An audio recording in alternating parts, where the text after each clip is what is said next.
Welcome back to the My Cross is Grace podcast radio. Enjoy this brief background about Joseph, how he started in ministry, and some of his work. He began his chaplain work shortly after becoming a division staff officer with the Coast Guard and enjoyed assignments at the port of Wilmington in North Carolina. This was exciting and meaningful work for a guy from Brooklyn, New York. At the port, ships had to be visited by a chaplain within 2 hours of its arrival. Chaplains would check on the good and welfare of crew members, help them get in touch with their families in whatever country they came from by way of calling cards and internet, and assist with general needs of a crew member. Before ships left the port, the ship was provided with a Bible for every crew member in the language that they spoke from wherever they came from. Mariners could be at sea for months at a time, and it was dangerous work.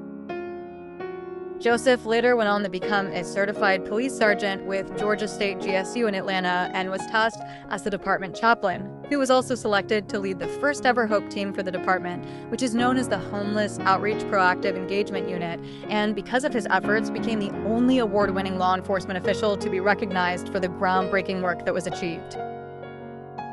It's not illegal being homeless.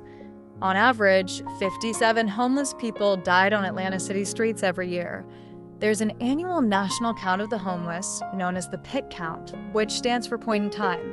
Atlanta has about 7,000 homeless people, and that annual count helped establish a need for federal financial assistance to help address the needs of the homeless. Joseph was a frequent guest speaker around the city and state. He liked to start with the question, have you ever considered that there can be negative consequences to a good deed? Feeding the homeless isn't always helping them. Sure, you might be feeding someone who's hungry, but they just need to know where the food is provided. Feeding people in public actually hurts the cause because while the person feeding thinks they're helping, they're actually helping the homeless person to backslide by not needing to go to the shelter or outreach center that has them working on self-help every day. Providing food in the street gives them the ability to reject the outreach center's help that day, and so no progress is made. Being a chaplain or clergy person in these settings is a ministry of presence. It's not always about having the right words, as much as it is simply being there, and having cultivated relationships city and statewide to know where to go for assistance, to make proper referrals, and be a resource to others. In this capacity, Joseph has helped other clergy members around the city who have also helped him. You become a resource to each other, just as the many outreach service organizations assist each other as needed to help get needs met.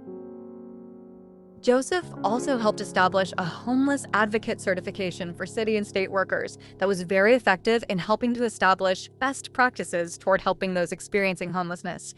His team also was an affiliate, the organization Pets of the Homeless. As if that all wasn't enough, he was also an FAA-licensed drone pilot and was a resource to the department's Emergency Management Bureau, assisting as needed during different concerts, sports games at the stadium, and presidential candidate visits of Vice President Harris and President Trump. Joseph also testified at the state capitol on behalf of the homeless as an invited panel member by State Senator Kim Jackson.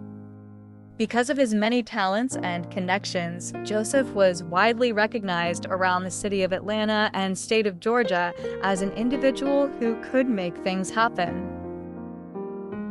Since retiring from police work, Joseph has kept busy with this channel and another channel, ThriveLink, providing digital resources to those who need them for self-improvement and entrepreneurial pursuits.